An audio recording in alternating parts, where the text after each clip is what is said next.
keyingi yo'l nima bo'ldi? Operdan Shuhrat aka ancha ulg'ayib chiqdi. Men kelgan o'sha dasturni oxiri ya'ni yopilmagan. Ya'ni ba'zi birlarga aytadiki, sen Tugatasan, 6 oy qaytasan. yurasan, qaytasan. 1 yil yurasan, qaytasan, bo'ldi. Ya'ni orqa eshigi yopiq. Mana bunaqa bir masala.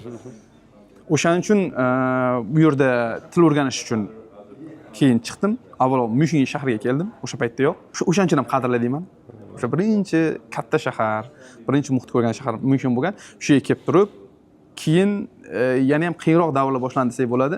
Chunki oilada yashagan paytingizda sizni turadigan joyingiz tayin. Yeydigan, ichadigan, mana bu oziq-ovqatingiz tayin.